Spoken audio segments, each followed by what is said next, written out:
If in 2012 someone said you'd gone viral, quite honestly, I don't know if I'd have known what that meant.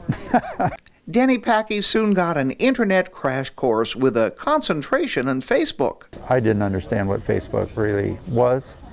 Had a pretty good idea, but I certainly found out. Denny's dealership, Reman's Harley-Davidson in Kewanee, Illinois, has stored the motorcycles of deployed soldiers for free since 9/11 to thank them for their service. I'm not patting myself on the back. It was just something that we did here.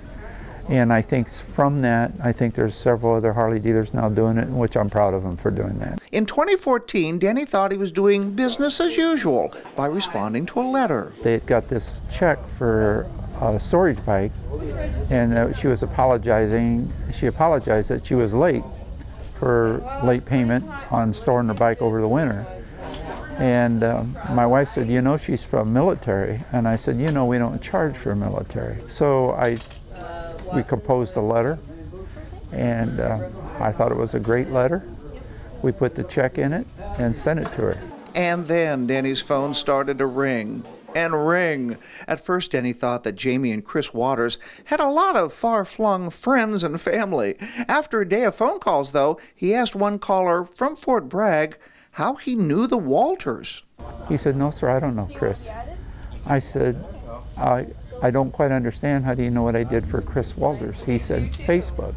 I said, Facebook? Denny's letter had gone viral worldwide after Jamie Walters posted it in gratitude. I had an admiral call me from an aircraft carrier thanking me for what we did, which I thought was awesome. And Denny has learned that nothing disappears from the internet. About every 6 months, it'll pop back up, making the rounds.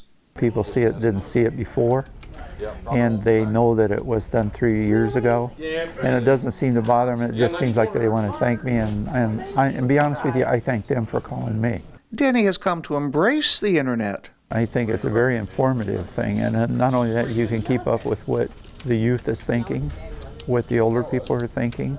I mean, it's not a thing to divide us. It's a thing to bring us together, I think. It also shows the opinions. It shows the negativity. It shows the people that are positive. He also has become, according to his son, a Facebook addict. He says, Dad, get off of Facebook. I see my grandkids. I see my son. I see friends at my classmates. So now, in 2017, what does it mean to go viral? It means that I better get some people to start answering the phone.